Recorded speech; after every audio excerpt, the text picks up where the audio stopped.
groupe Vive, dès sa création, a décidé de faire de la prévention un de ses chevaux de bataille. Un groupe Vive, entrepreneur du mieux vivre, c'est aussi l'accompagnement de la qualité de vie des personnes que l'on protège. C'est aussi fournir des actions. C'est montrer que les mutuelles du groupe, le groupe Vive, est en capacité de porter des valeurs qui regardent tout le monde. Le groupe Vive a une existence relativement récente. Cette existence doit être visible, je dirais, sur les territoires régionaux. Donc il est important de rassembler des militants pour des temps de formation, pour des temps d'information.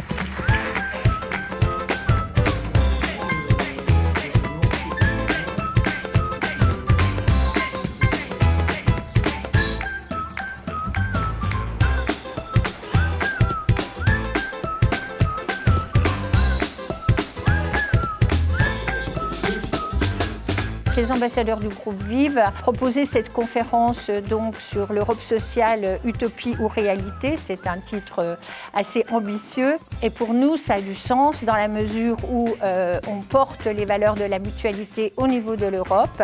Jacques Delors qui disait « La concurrence qui stimule, la coopération qui renforce et la solidarité qui unit ». Le groupe Vive est en capacité de porter des sujets d'actualité de la vie de tous les jours. Tous ces sujets-là nous regardent en tant que citoyens, mais sont également portés par la mutualité.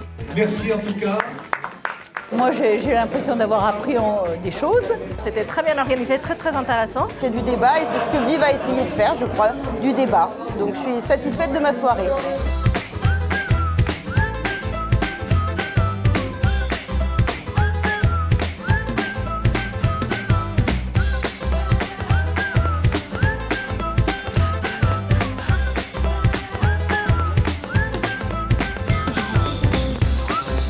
Bienvenue ici pour cette conférence ce soir à The Camp sur l'intelligence artificielle et santé vers un monde meilleur. On a choisi une thématique en rapport avec la santé, mais la santé du futur. C'est une vraie problématique sociétale, l'intelligence artificielle et ses impacts sur la santé et sur le système de santé. C'est vrai que d'avoir un moment d'échange sur cet élément, mais aussi d'écouter quelles sont les interrogations des personnes vis-à-vis de ces concepts, c'est quelque chose qui paraît essentiel et majeur pour le monde mutualiste. Tout ceci a été fait dans un état d'esprit mutualiste. Ça nous a surtout permis de mieux nous connaître entre les différentes composantes du groupe. Et je pense qu'on peut saluer l'enthousiasme de l'ensemble des ambassadeurs.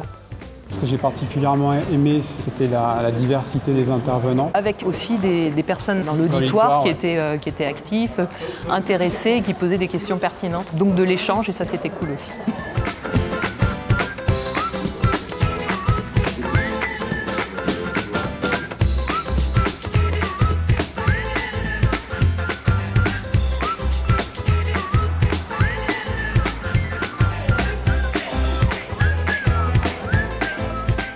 Au niveau de l'Occitanie, on a décidé d'axer notre action de prévention sur les maladies cardiovasculaires en leur donnant un éclairage particulier autour du sport santé en général et puis du rugby en particulier. C'est un bon moyen de faire passer un message pour l'activité physique. On lutte en tout cas contre la sédentarité de manière à se sentir bien et être en forme physiquement pour mieux vivre tout simplement. On essaye de montrer que l'activité physique, plus que le sport, c'est un bénéfice pour l'organisme. Nous considérons qu'il est important d'être attentif à la prévention pour nos adhérents, à essayer de leur expliquer comment ils peuvent prévenir des problématiques de santé qu'ils pourraient rencontrer. Je suis très contente et avec tous les ateliers qu'il y a eu à côté, avant, en fin de compte, que ce soit sur l'alimentation ou que ce soit la prise de tension, etc., etc. La conférence était très ludique, elle nous faisait participer et c'était très intéressant. Ouais.